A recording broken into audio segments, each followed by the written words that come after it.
Thank you. Thank you.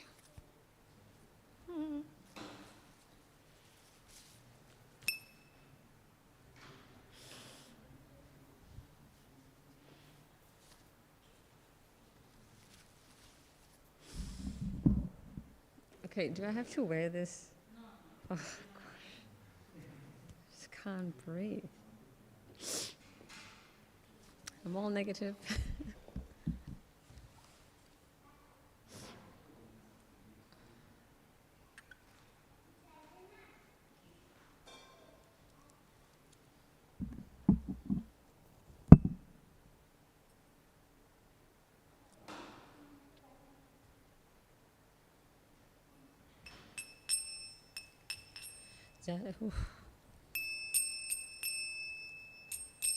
Jaya Radha Madhava Kunja Vihari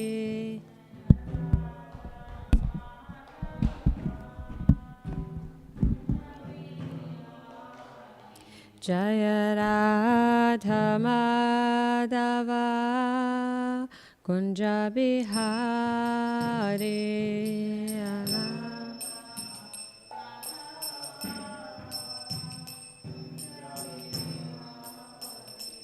Jaya Gopi Jana Vallabha Girivaradhari Gopi Jana Vallabha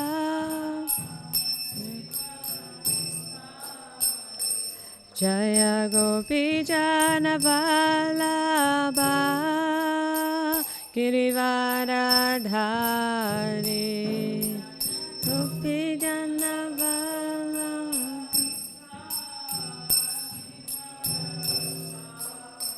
Yashodanandana Braja Jana Ranjana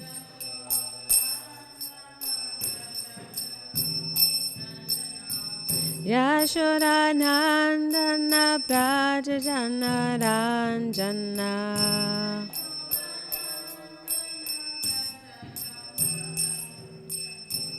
Yamunatira Vanachari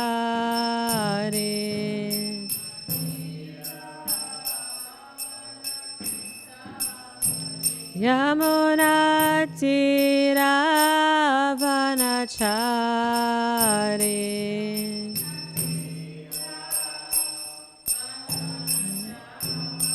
Jaya Radha Madhava Kunja Vihari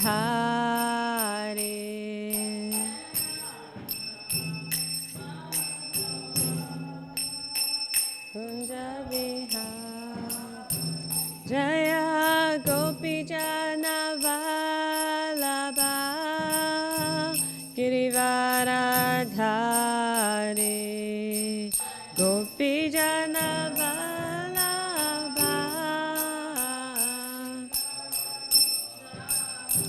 Yashodanandana Braja Jana Ranjana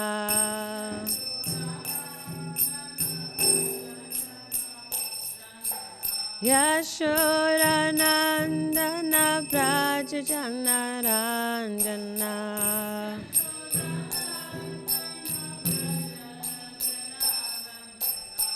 Yamunatira Vanachari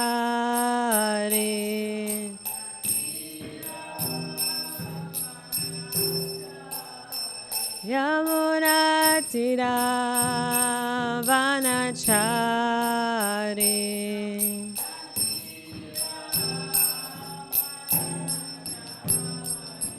Jaya Radha Madhava Kunja Vihari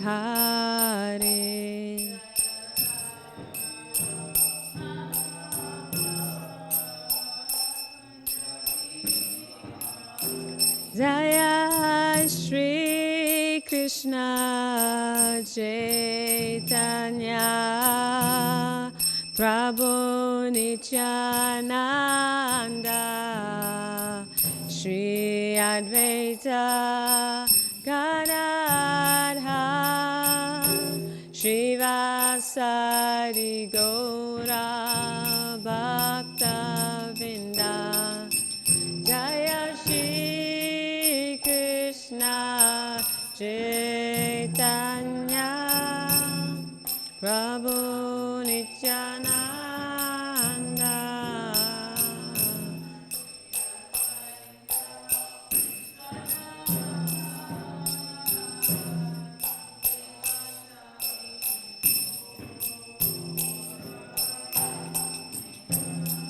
Jaya Shri Krishna Chaitanya Prabhu Nityananda Shri Advaita Gadadha Shrivasari Gaura Bhaktivedanta Jaya Shri Krishna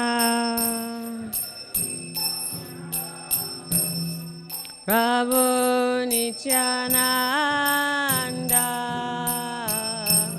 Shri Advaita Gadadha Shrivasari Gaura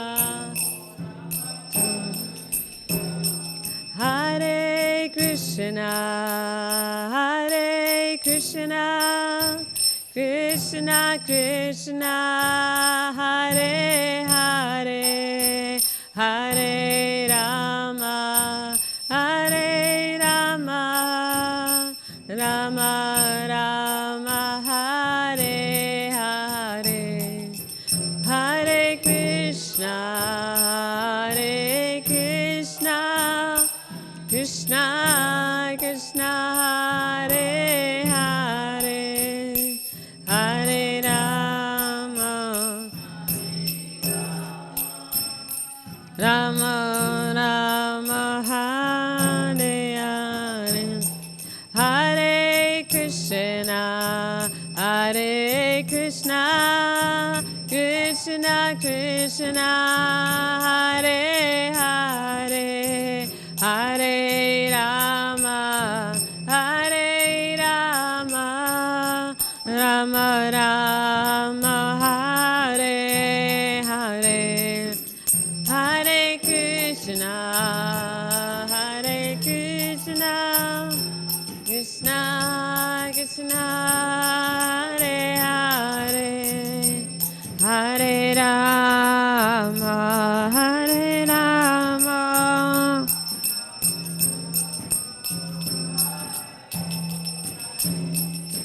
Hare Krishna Krishna Krishna Hare Hare Hare Rama Rama Rama Hare Hare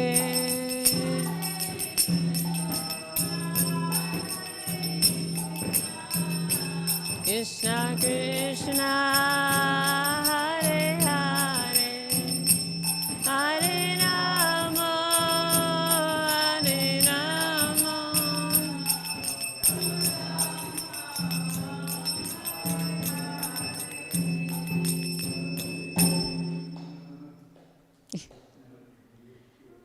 Jai Shri Śrīmad Bhāgavatam ki jai, Śrīla Prabhupada ki jai, Samaveda Bhaktivedanta ki jai, Nitai Gaura Premanande, Hari Hari Bo, all glories to the assembled devotees, Hare Krishna, all glories to the assembled devotees, all glories to the assembled devotees, all glories to the lotus feet of Shri Shri Guru Gauranga, all glories to Śrīla Prabhupada, Śrīla Prabhupada ki jai. Om Namo Bhagavate Vasudevaya. Om Namo Bhagavate Vasudevaya. Om Namo Bhagavate Vasudevaya. Reading from Śrīmad Bhāgavatam, Canto 6, Chapter 2, Ajamil delivered by the Vishnu Dutas, text 36 to 37. We'll repeat 36 together. Vimucyatam imam bandham avidya kama karmajam Savabhuta surhirchanto Maitra karuna atmavan Vimucyatam imam bandham avidya kama karmajam Savabhuta surhirchanto Maitra karuna atmavan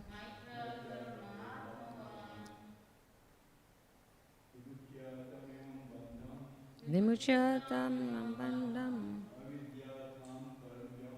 avidyatam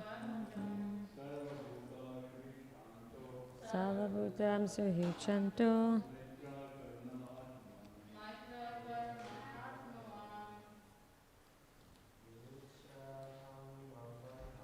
Vimucyatam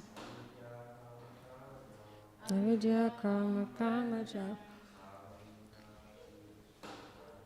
Sarvabhuta suhichanto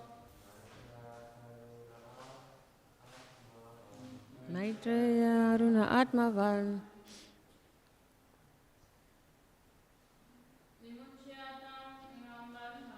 Vimucyatam imam bandham avidya karma karmajam Sarvabhutam suhichanto Maitreya karuna atmavan Vimucyatam imam bandham avidya karma karmajam Sarvabhutam suhichanto Maitreya karuna atmavan. I'll read 37. Mochaye grastam atmanam yosin mayatma mayaya vikridito yayaivaham kridam niga ivadama. Do the word-for-word translation. Vimucha, having become free from. Tam, that. Imam, this. Bandham, bondage. Avidya, due to ignorance. Kama, due to lusty desire. Karmajam, caused by activities.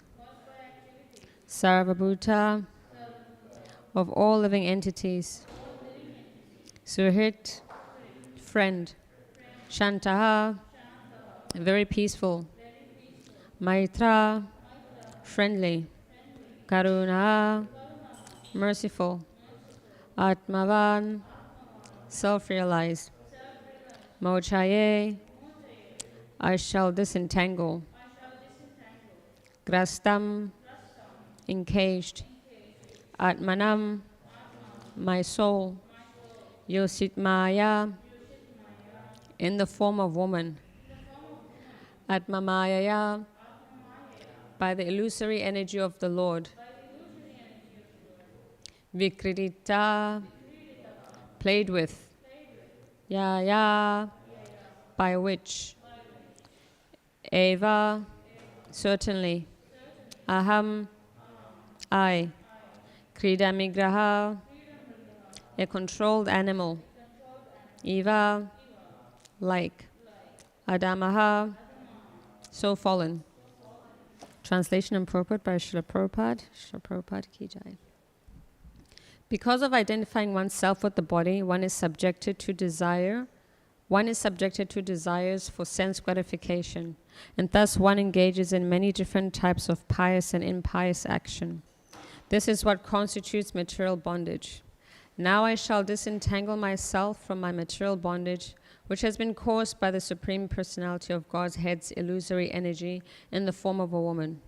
Being a most fallen soul, I was victimized by the illusory energy and have become like a dancing dog led around by a woman's hand. Now I shall give up lusty desires and free myself from this illusion. I shall become a merciful, well-wishing friend to all living entities and always absorb myself in Krishna consciousness.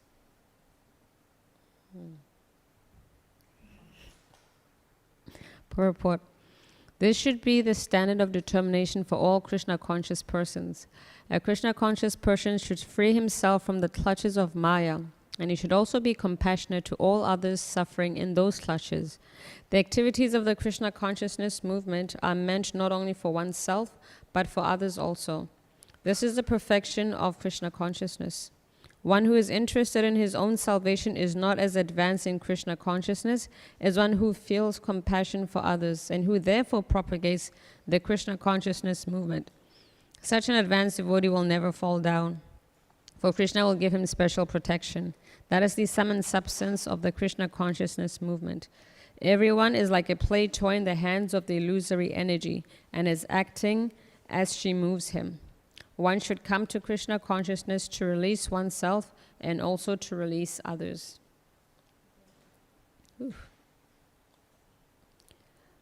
Om Jnana Timirandasya Gyananjana Shalakaya Chakshurmanitam Yena Tasmai Shri Gurave Namaha. Mukam Karoti Vachalam Pangung Langaite Girim Yakripatamaham Bande Shri Gurundinatarinam Panchakalpatripa Kripa Sindhubhya Evacha Patitanam Pavnabhyo Vaishnavabhyo Namo Namaha. Jai Shri Krishna Chaitanya Prabhu Nityananda Shri Advaita Gadadhar Shiva Sari Gaur Bhaktivedanta. Hare Krishna Krishna Krishna Hare Hare Hare Rama, Rama Rama, Hare Hare.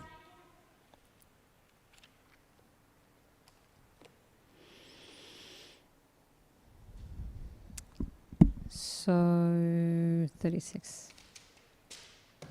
All right, Ajamil delivered by the Vishnu Dutas. So Ajamil is offering some prayers here. He's reciting some prayers out of his state of realization. So we, sorry? Oh.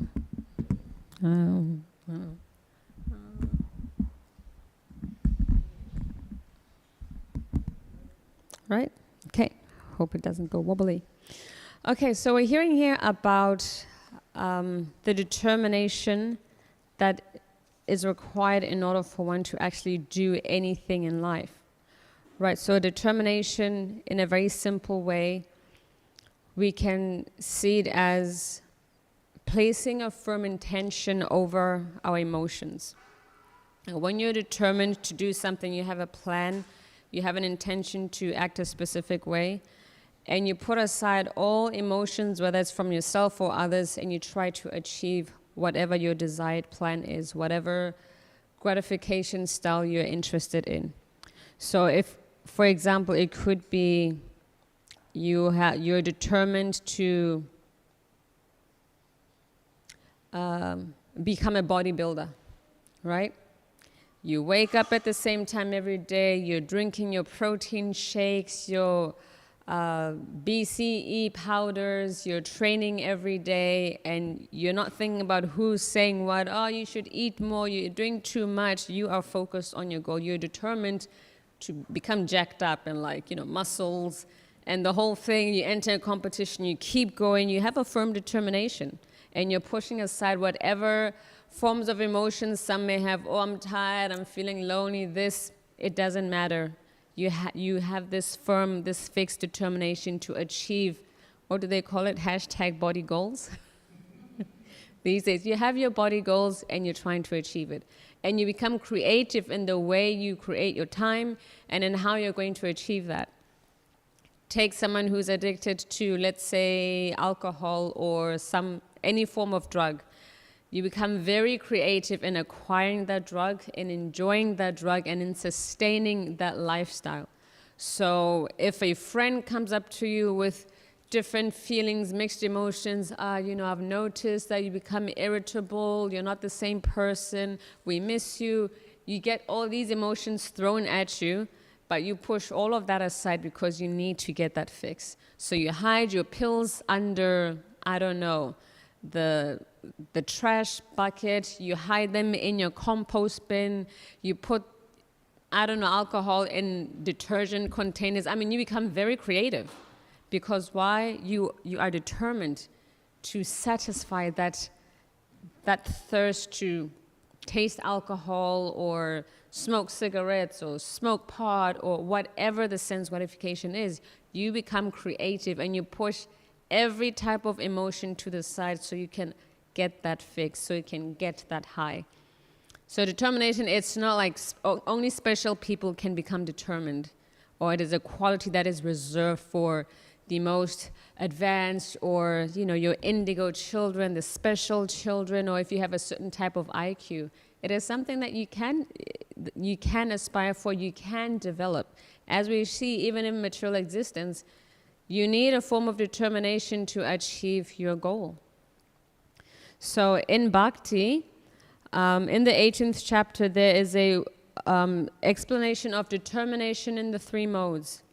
And I'll quickly just go through, not quickly, but we'll spend some time discussing this. So in 1833, Krishna said, Drishya yaya dharayate mana panendriya kriya yogena vyabhicharinya drichi sa partha sattviki. O son of Pritha, that determination which is unbreakable, which is sustained with steadfastness by yoga practice, and which thus controls the activities of the mind, life, and senses, is determination in the mode of goodness. So one who is steadfastly fixed in the Supreme Soul with determination, concentrating one's mind, life, sensory activities on the Supreme, engages in Krishna consciousness. That sort of determination is in the mode of goodness. So this is the type of person who is engaged in Krishna conscious activities. So their determination actually leads them to a life of controlled and regulated living, whether it's through the mind, the senses, and the body. So this is actually something that is very good for bhaktas, or those on, some of us on the neophyte level, that we develop this type of determination.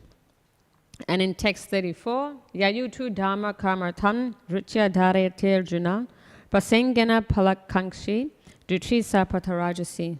But that determination by which one holds fast to fruit results in religion, economic development, and sense gratification is of the nature of passion.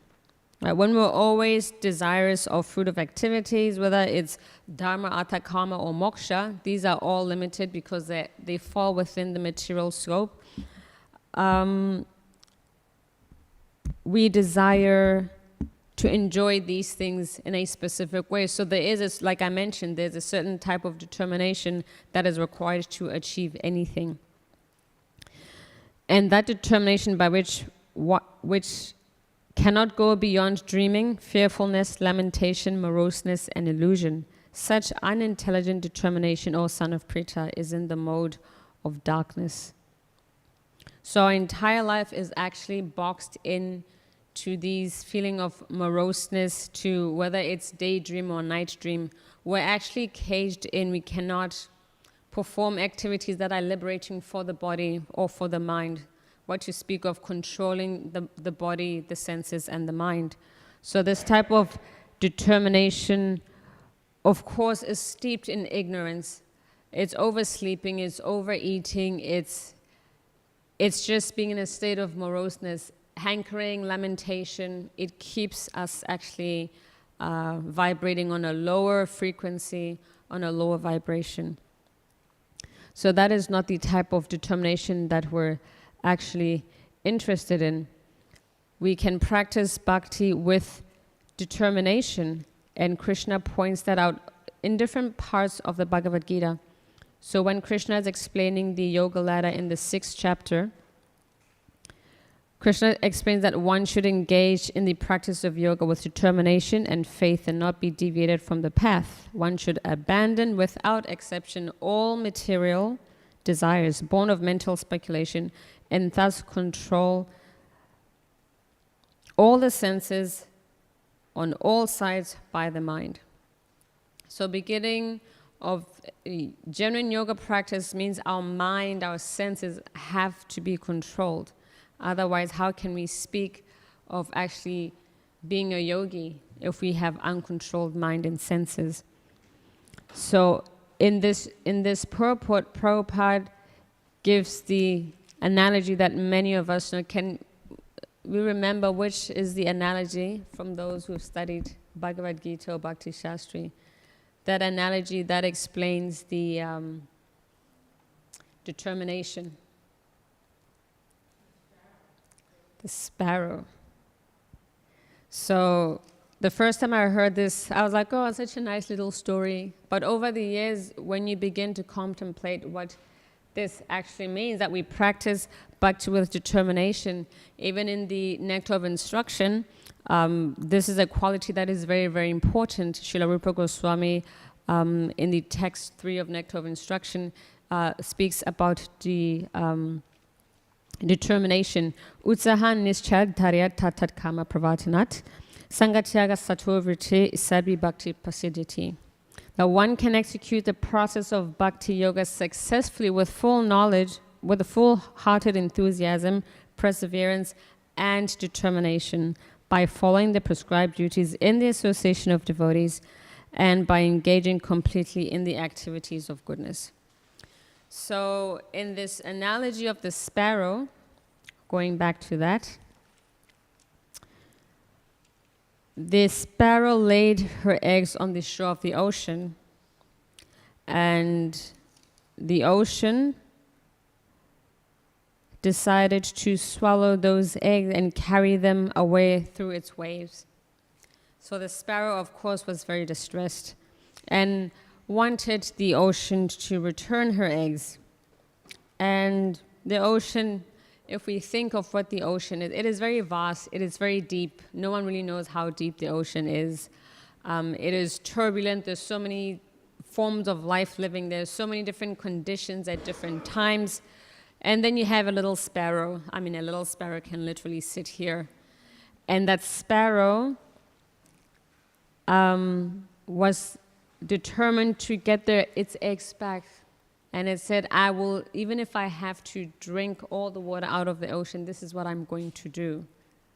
So someone may say, that's a nice sentiment. The little sparrow is trying so hard. But if you think about it deeply, this act of wanting to drown the ocean or wanting to remove all the ocean water by a tiny little sparrow, we could say is an impossible act. It is absolutely impossible.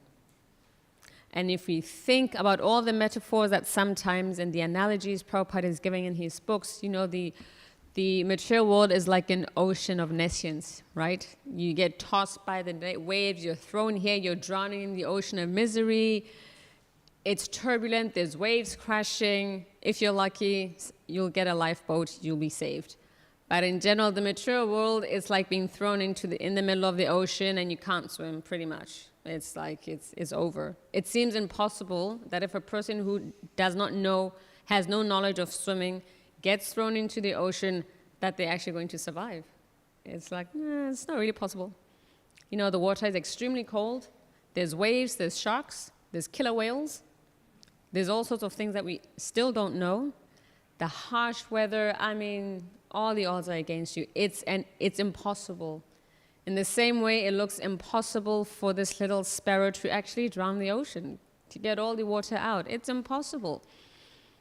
But if we think deeper into the philosophy of Krishna consciousness, that yes, we have our endeavor, and as Prabhupada mentions at the end of the purport, God helps those who help themselves. So the little sparrow is showing, I am determined, I'm going to do this. It looks impossible. The living entity in the material clutches, it looks impossible. How are we going to get out?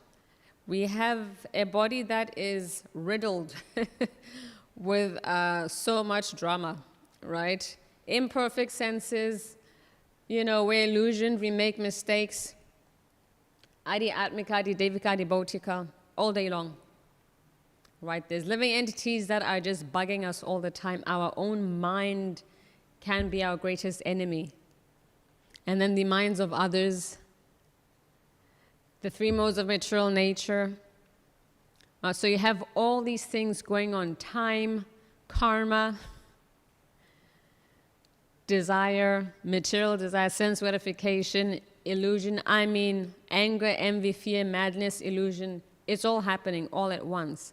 So we may think it looks impossible to actually be in this material world and practice Krishna consciousness, because there is so much that we are hit with from the type of bodies that we have that are very weak. It's difficult to understand philosophy. It's difficult to remember.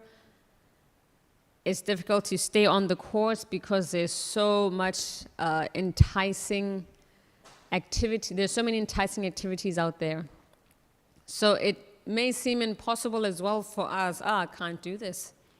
While I'm young and healthy, I'm pushed to enjoy, and my body's great. It wants to feel, it wants to enjoy with others. I'll do it when I'm in my 80s, when I can't really do anything with my body. I'll sit and chant. It seems impossible in the same way that it seemed impossible for this sparrow to actually achieve the desired result of emptying out the water from the ocean. But as we understand that this sparrow was determined, and now we're not always acting alone. There's so many higher powers that are out there watching us. The super soul is in the heart. The devotees of the Lord are there. The Lord himself is there. And in this instance, Garuda noticed this determination of this sparrow. The news had spread so wide that Garuda, the carrier of Lord Vishnu, had heard about this activity that was going on and was so impressed that he turned up and he reprimanded the ocean and asked the ocean to return the eggs. So by our own little efforts, although it may seem impossible to achieve just stability in Krishna consciousness or to go an entire life following strictly the rules of bhakti, that we do our very best, and the Lord's mercy is there. The Lord's devotees are there. And by our own strength, yes, it seems impossible, but the Lord is very merciful. And the devotees of the Lord are merciful, that they will come and help us develop the qualities needed for us to sustain our bhakti and to keep growing in our Krishna consciousness. So this analogy of the sparrow, this determination is something that is needed, because sometimes even when Krishna consciousness appears to be a very difficult job, very difficult to achieve, we should practice bhakti. This verse says, that's quoted by Prabhupada from Upadeshamrita, with enthusiasm, perseverance, and determination. It may take a very long time. We may not see any results. I'm not tasting the bliss. What's going on? I'm following the process. I'm not jumping up for joy. Tears are not coming out of my eyes like torrents of rain. I'm not feeling that intense attraction for the deities, for the Lord. This is not working. But in the purport to this verse, Srila Prabhupada mentions that we should be very, very patient, remain enthusiastic, and be determined. Just because we're not seeing the results immediately, which is a result of, the mode of passion, we're conditioned to see the results straight away. When that doesn't happen, we may become doubtful, this Krishna consciousness thing doesn't work. And so we should be very patient and continue with enthusiasm and determination. And the Lord, as Prabhupada says, he helps those who help themselves. When we follow the process that is given, we have nothing else but to wait for the Lord's mercy to reciprocate. Because it is the Lord who will give the inner strength, the realizations, and the understanding. And in that way, we can continue day after day, week after week, month after month, year after year, lifetime after lifetime. But all that patience, there is definitely some nectar to be had. So it is a lesson for us, just as the sparrow patiently, enthusiastically, and with determination started sipping the water out, so too shall we continue to chant Hare Krishna with determination, to follow the processes of bhakti, even when it seems like it's impossible, I'm not going to make it. Krishna is the supreme independent. Krishna can intervene whenever he wants, and Krishna himself says he will always be there for his devotee. He sustains what the devotee has and carries what they lack. So the Lord will always be there to help us along the way. But this determination is very, very important. That's mentioned in this verse.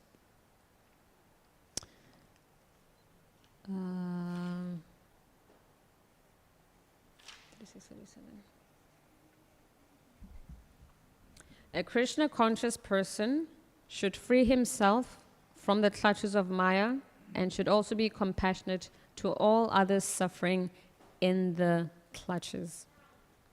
So we're not only practicing Krishna consciousness for ourselves, but we're trying to help as many people as we can. Right? That is just a natural quality, hopefully, of human civilization. It may not be seen so much out there. It's every man for himself these days.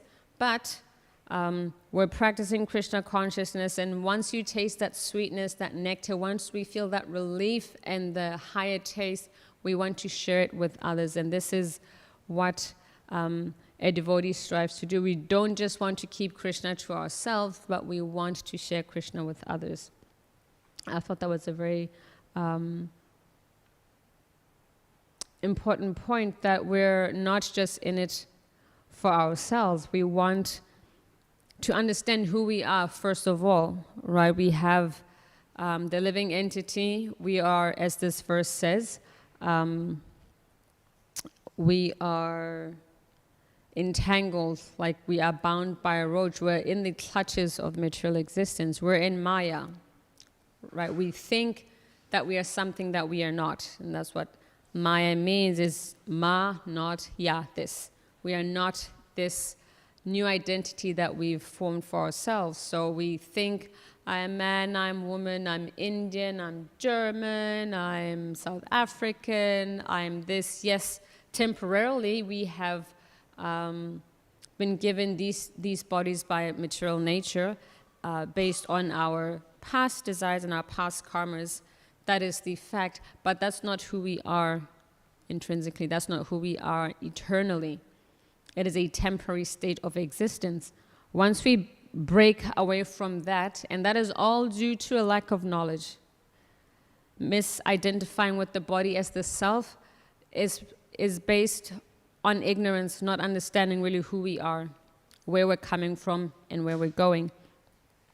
So due to a lack of knowledge in the absolute reality, we are covered in an illusion of thinking we're the body, we're the mind, and because of that, we think that we're actually separate entities from the Lord, that we're eternally removed from the Lord.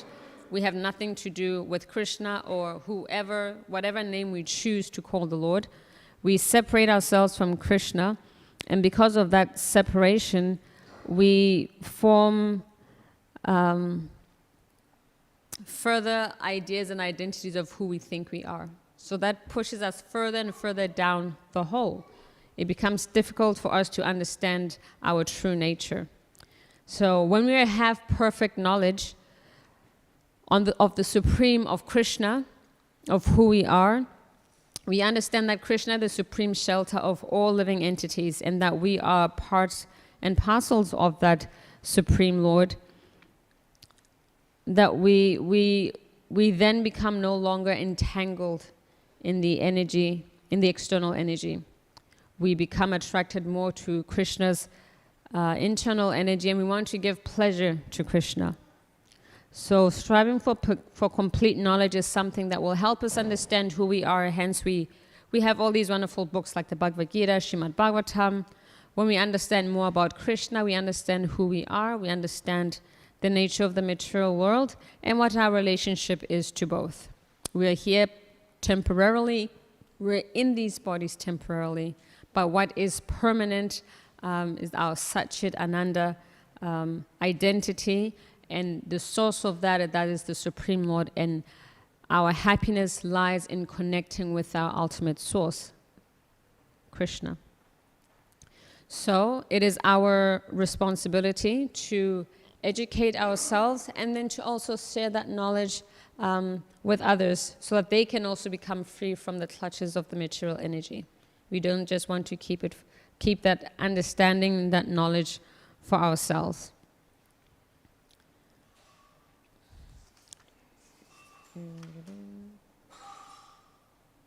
The activities of the Krishna consciousness movement are met not only for oneself, but for others also. This is perfection in Krishna consciousness.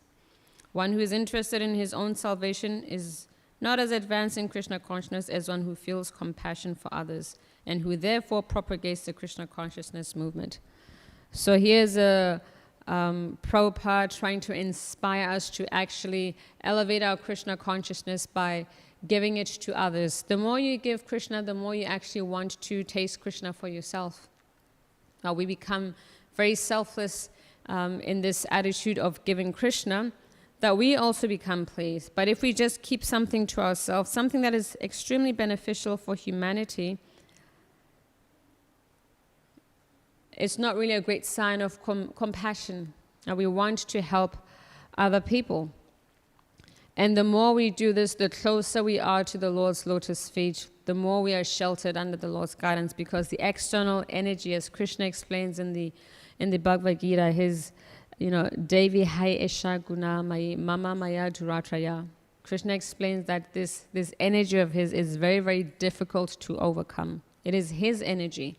Although, yes, it covers the living entities, it conditions the living entities, by ourselves, it is very difficult to overcome this material energy. But when we take shelter of Krishna, when we approach Krishna, we get given that, that complete knowledge, that perfect knowledge and the understanding about how not to mess around with the external energy. Where it's kind of like, we're playing with fire. Fire burns.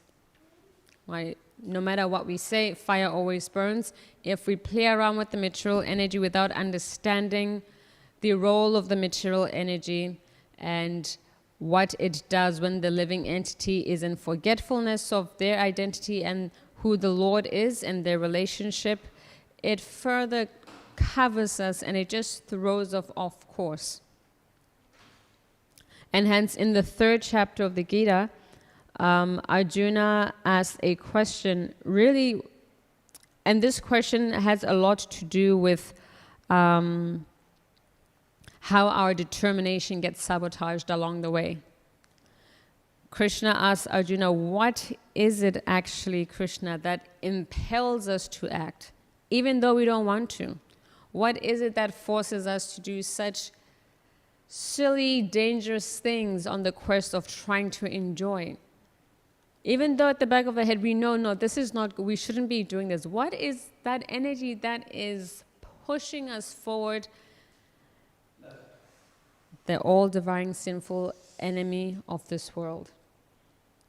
That little section of the Gita, the first time I read it, I was like, whoa, I can relate. You're out there trying to enjoy yourself, I really shouldn't be doing this. It's not the best thing for me. It's not that beneficial, but I can't help it. I don't know how many times, or if it ever came to you, I'm like, oh, I can't help it. I just need to. I can't help it. No control over my mind, no control. The sense that I just I want it.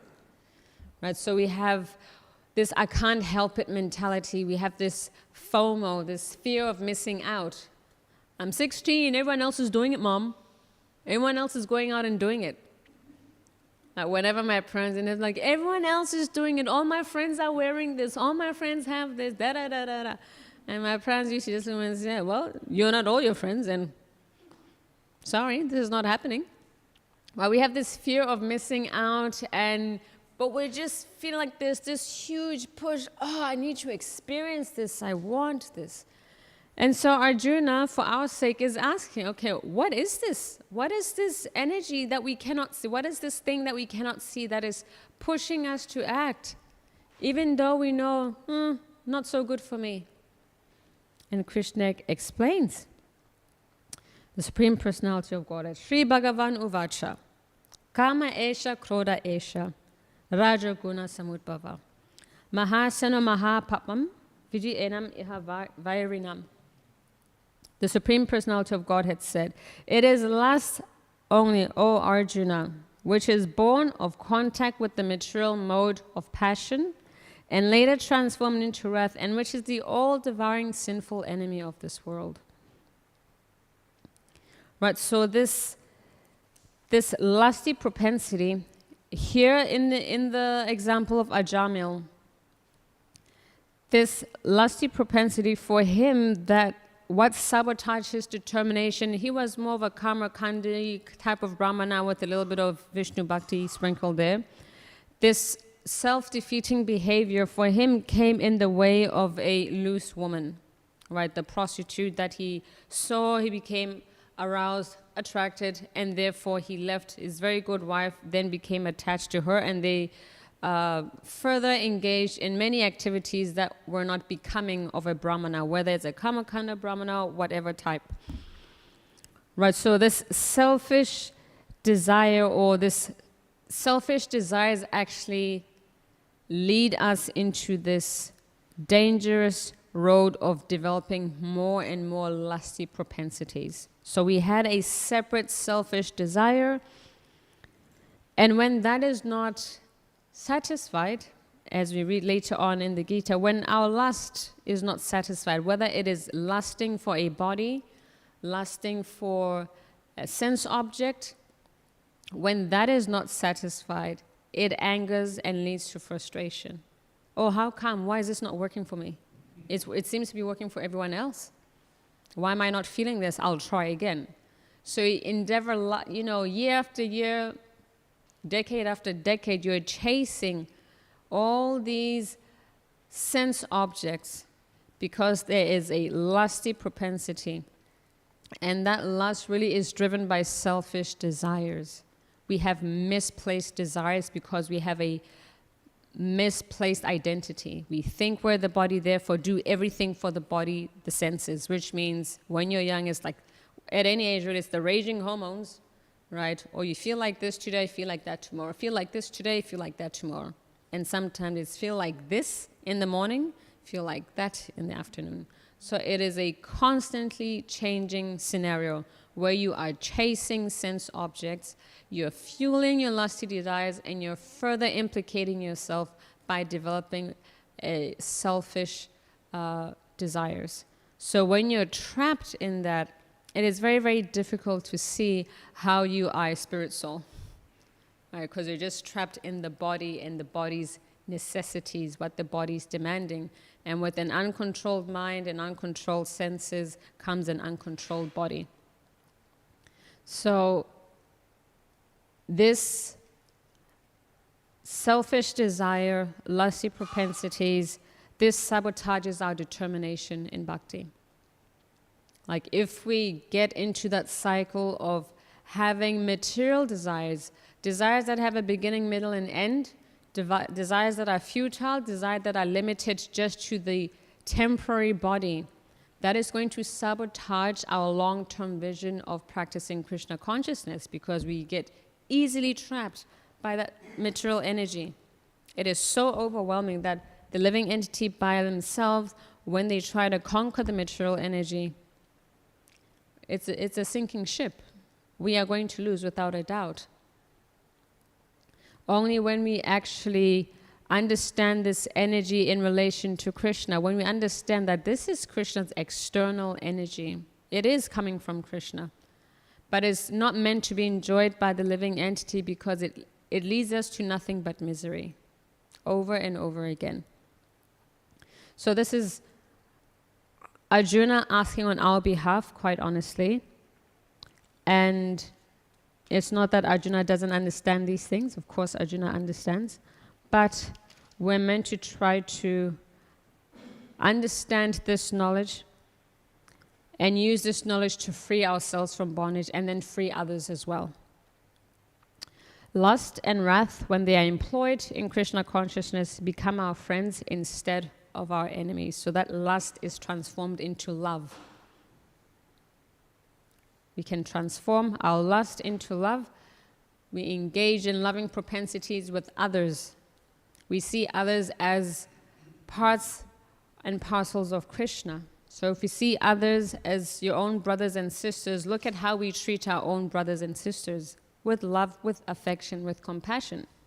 So if we extend that using this spiritual vision, right? If we extend that and we see everyone as Aham Brahmasmi, everyone is a spirit soul, eternally part and parcel of the Lord, if we extend and we use that vision, then we will treat others with the utmost compassion. So this section that Krishna is speaking to Arjuna about, getting Arjuna to see how it is that the living entity gets conditioned and stuck into developing material desires, lusty propensities. As fire is covered by smoke, as a mirror is covered by dust, and as the embryo is covered by the womb, the living entity is similarly covered by different degrees of lust. So there's different degrees, different intensities and coverings. But at the end of the day, it is still lust, and it is something that we are trying to get rid of. We're trying to transform that lust into love, and we do that by transforming the nature of our desires. Are we desiring for just the temporary, or are we desiring for something that will give us eternal pleasure for eternal benefit? So this human form of life is a chance for the living entity to actually escape the entanglement of creating material desires, because once material desires are seated in the heart, they are planted, they take some time, they will sprout, and they will develop more seeds for material enjoyment. So this human form of life is actually meant for us to conquer this lusty propensity, conquer it by engaging in spiritual life, in spiritual activities, and cultivate Krishna consciousness. That is how we can save ourselves. We cultivate Krishna consciousness under able guidance, as Prabhupada mentions. So we cultivate our Krishna consciousness, and then we also help others. And as it says in this purport, that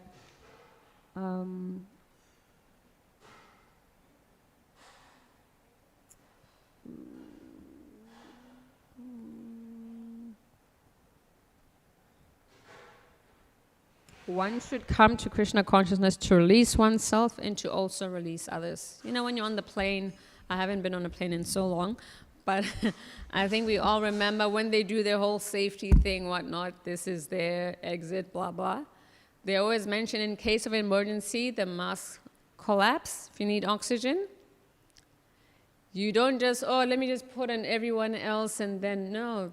The most intelligent thing to do is put the mask on yourself and then help others that are sitting next to you. And that is what they also say on the plane. We help ourselves, we make sure that we have a good standard, good sadhana, and then we help others try to achieve the same, or even better.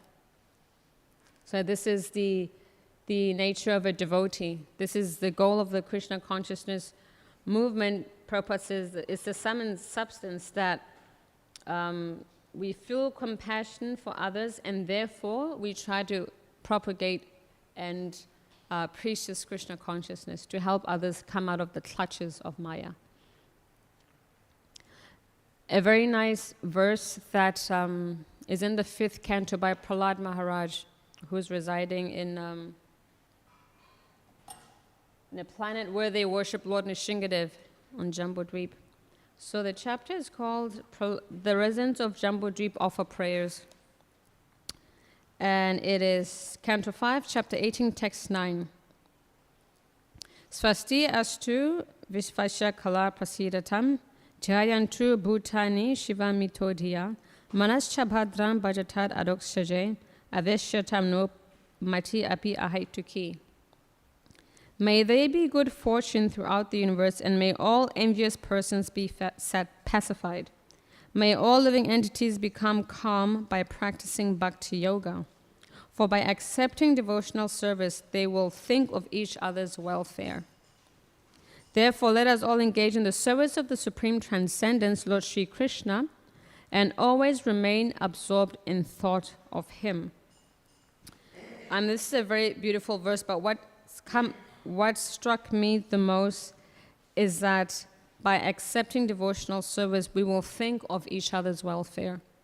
So the more we practice bhakti, when you accept Krishna, when we get that complete knowledge of who we are, who Krishna is, what this world is, how we got here and how we can go back, when we understand and when we have that complete knowledge, we will want to share it with others. We will want our compassion will keep growing to the extent that we share Krishna with others. We try to connect the living entities to the Supreme Master Krishna. And this is why Prahlad Maharaj therefore says, by accepting devotional service, we will think of each other's welfare, because we will have a clear understanding. In the purport, Prabhupada opens up by quoting the verse, Vanchat kalpa trubhischa kripa sindubhya evacha patitanam pavanebhyo vaishnavebhyo namo namaha. Prabhupada mentions that this verse describes a Vaishnav. Right? Just like a desired tree, a Vaishnav can fulfill all desires of everyone taking shelter of the lotus feet. So we are taking shelter of the lotus feet of Srila Prabhupada and the entire parampara. And we're trying to follow in their footsteps. We're trying to share this Krishna consciousness with others so that they can come out of the tight grip, come out of the clutches, become unbound from the shackles of Maya, of material existence. And by doing this way, engaging in Krishna conscious activities, not only are we saving ourselves, but we can also save others, and we can show compassion to all the living entities that are around us. So in this way, Ajamil is praying. Ajamil is explaining how he himself has got entangled, how he developed his lusty desires, and how he can break through from these lusty desires by absorbing in Krishna consciousness. And when you do that, you can also share that Krishna consciousness with others and help them also become absorbed. And I'll stop here and I'll ask if there are any comments or questions.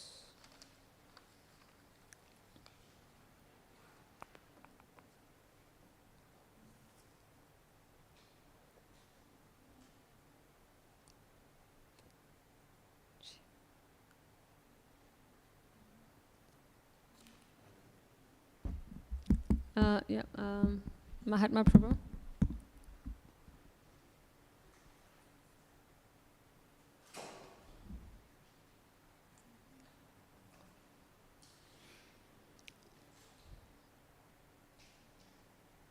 You speak up, Prabhu, I'll repeat the question.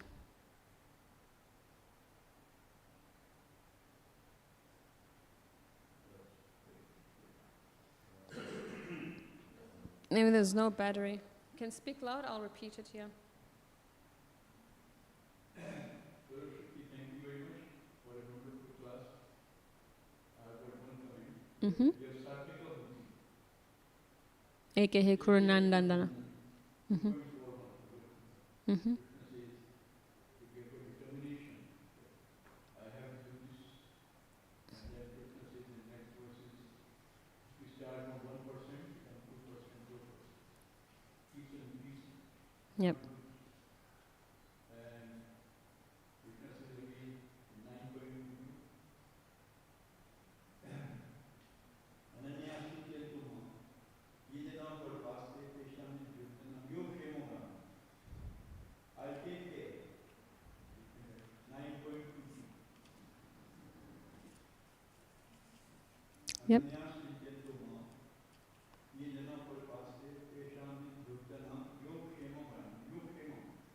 He gives a guarantee that whatever you possess, I'll keep it, and whatever you need, I'll give you. 100% guarantee. So Krishna is, as you said, reciprocating so much. If we are determined, otherwise, as you said, 4.9, that Devi So my comment is that what you're saying is absolutely right. So you have used this word Krishna consciousness. Can you please tell us what is Krishna consciousness? What is Krishna consciousness? Being conscious of the supreme reality. In a way that children can understand, Krishna consciousness means that we use our entire body, all our senses, in trying to remember Krishna. So by eating foodstuffs that are offering to Krishna, bringing our body to holy places, dancing in kirtan, hearing about Krishna, chanting Krishna's glories, enacting Krishna's pastimes, reading, coloring about Krishna, learning about Krishna's pastimes even from a very young age. These are all the ways that we can become conscious of Krishna. Becoming conscious of Krishna is something that anyone can do. Prabhupada, there's a story in the Lilamrita and many other places where Mother Malati's little daughter would go out on the street with a little flyer or Krishna book, I can't remember. And she would go up to people and just say, Krishna is the Supreme Personality of Godhead. And she'd pass out. Krishna is the Supreme Personality of Godhead. Just like that. So we're using our existence to remember Krishna and to remember who we are in relation to Krishna. So that is, in simple, that is Krishna conscious. We use our entire body, mind, and senses to remember who Krishna is and to engage in service to Krishna. To? Increase our love, not only increase, but to remember that we actually have a loving relationship with Krishna. What you speak of increasing it? Because at this point we don't remember. We don't remember anything at all. At least I don't.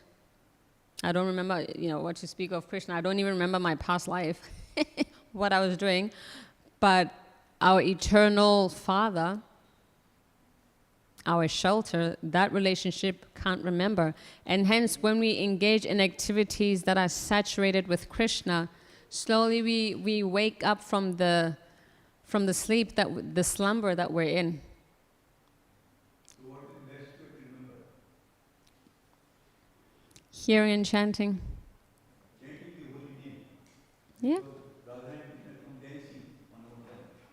Yeah, when chant the holy name purely. We can go deeper and deeper, but chanting, hearing about Krishna, they're all 9 processes of bhakti. Prabhupada has tried to give that to us in the morning program. So the more we do all of that, the more we can remember who Krishna is and who we are. That's Krishna consciousness. I hope the kids understand. You had a question, Prabhu?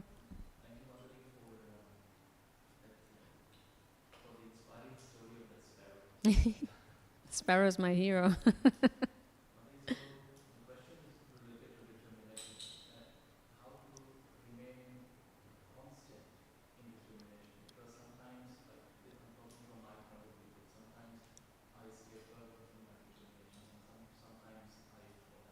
Mm-hmm.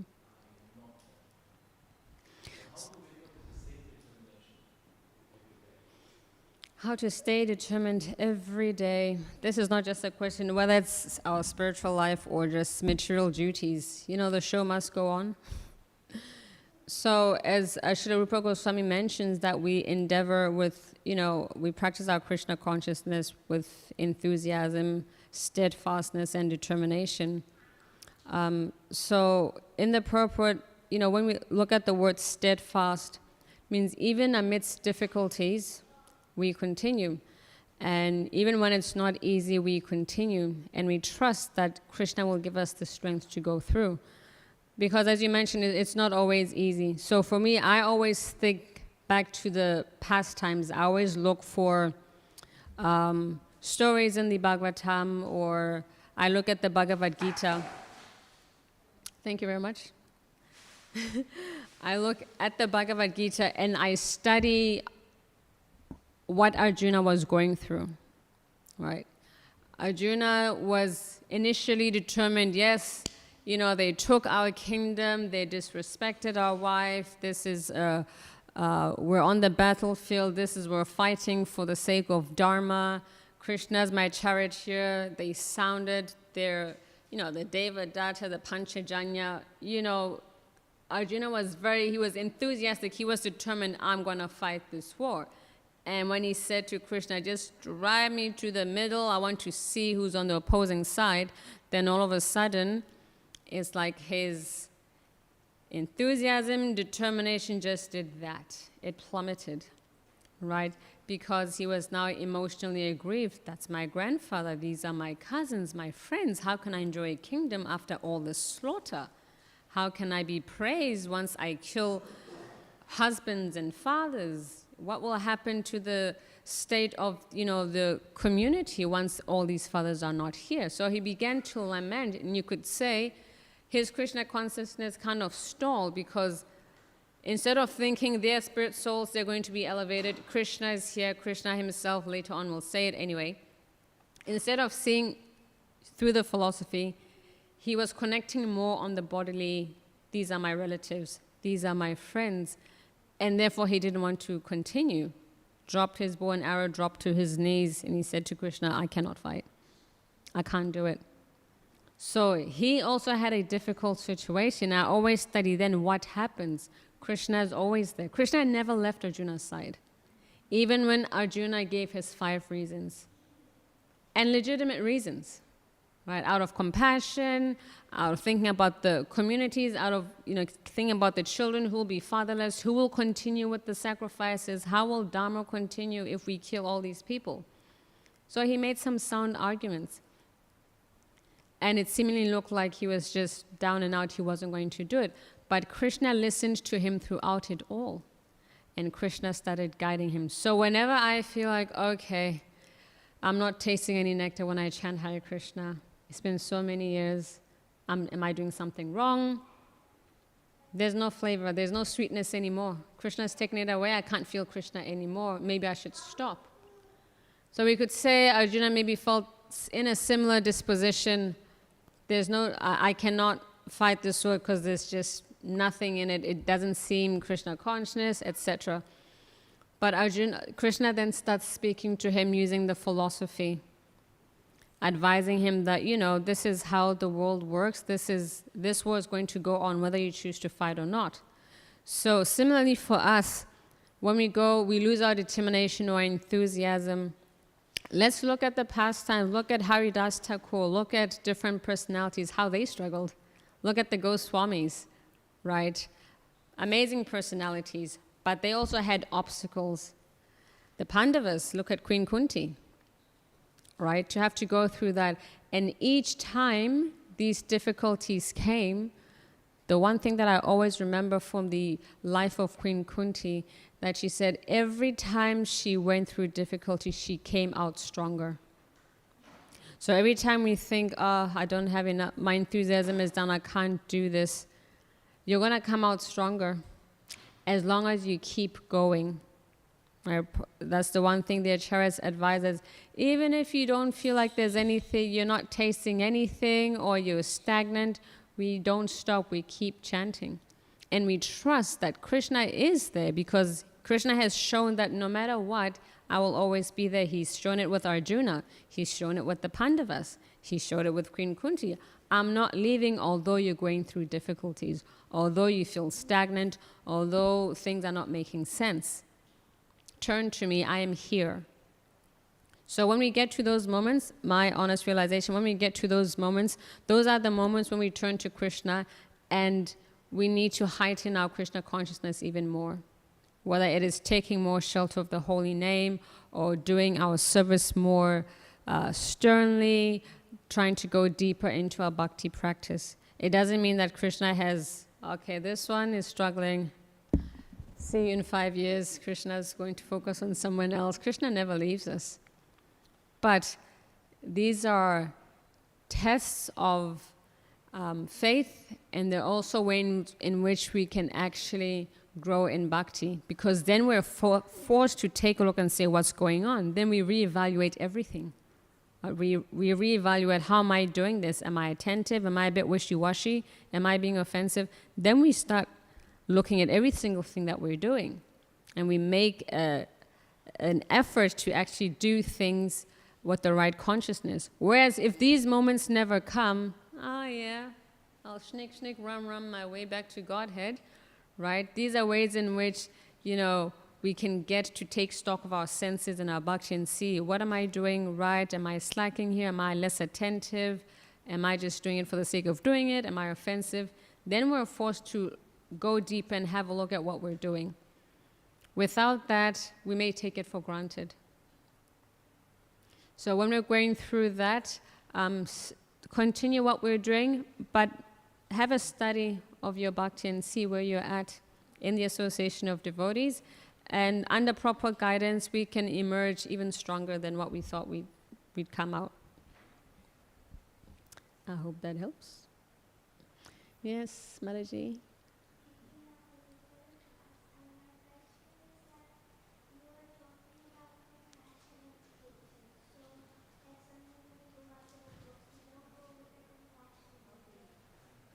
We don't go with the compassion? No, she's still asking it.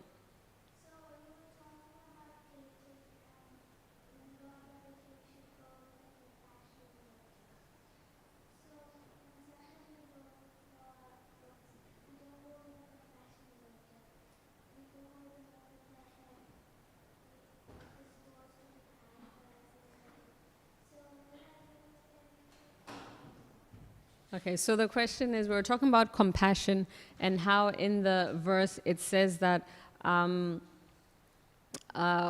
one is in Krishna consciousness, we feel compassion for others, and that is the sum and substance of the Krishna consciousness movement, that we want to share and give Krishna to others. Yet sometimes when we go out, we're not really going out because of compassion. We just want to get, a high 100 books, Savya Mataji, 100 points, Hari Bol. We go for those reasons instead of just feeling compassion for the fallen conditioned souls. That's right? That's what you're asking? So how can we develop more compassion instead of I've done 100 books? Right, so that's a very honest question coming from a very young devotee. I think sometimes, we're not perfect. Even some of us, we used to go, I want to do X amount of books. And then secondarily, I want to help the conditioned souls.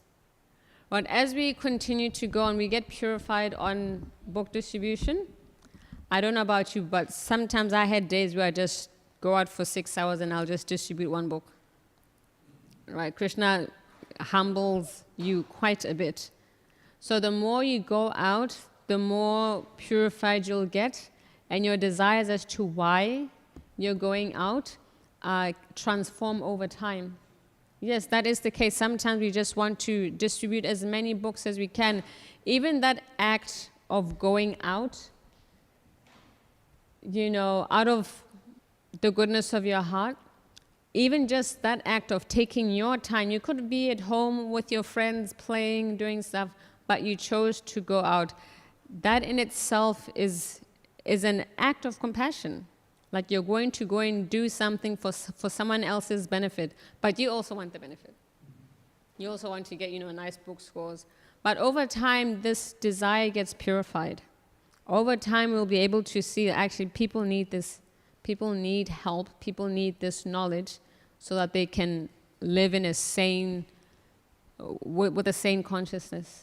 So over time, that desire does get purified if we keep doing the service and if we keep praying to Krishna, help me do this for the right reasons. Instead of just for my pleasure, I want to do this for your pleasure. So it doesn't mean that you stop, now I'm interested in book scores, I shouldn't be doing this.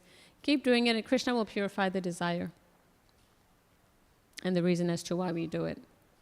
And it's just not with book distribution, it's with everything. I want to do a nice kirtan so everyone can hear my voice. Right, we do kirtan for the pleasure of the Lord, not so that you can become the next star. But as we do kirtan, the more you do, we get purified, then the desire also gets purified. So it's with every service, not just book distribution. Thank you for the question.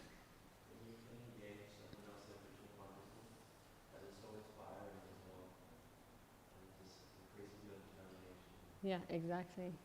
So there's nothing in my brief stint in Krishna consciousness, there's nothing as inspiring as seeing someone hear about Krishna for the first time. Just the look on their face, how they become alive and enthused. There's just nothing that has fulfilled my heart like seeing someone hear about Krishna and appreciate Krishna for the first time. It's something that I'm constantly chasing. I want people to learn about Krishna, because just seeing someone come to Krishna finally is like, wow, right? So it helps me in my Krishna consciousness. It gives me those realizations that I need. But also for that person, they're finally getting to connect with the ultimate source, Krishna. So yeah, it's very inspiring. And it's necessary. It keeps you going, actually, and it keeps your Krishna consciousness alive and full of life and flavor. When you're actually sharing Krishna with others and you discuss about Krishna, they have doubts, you help them, then you're further also preaching to yourself and checking your understanding. Oh yeah, I could have answered that better. Maybe I need to read more about this. I'll speak to this devotee. They can help me explain to this type of person, etc. So then you're also forced to work on your Krishna consciousness for the sake of explaining it better to others, for the sake of presenting it better to others. So everyone is actually benefited by giving Krishna.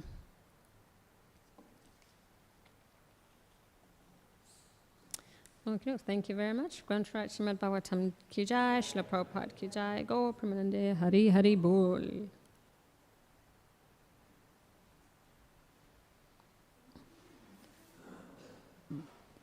Krishna Krishna.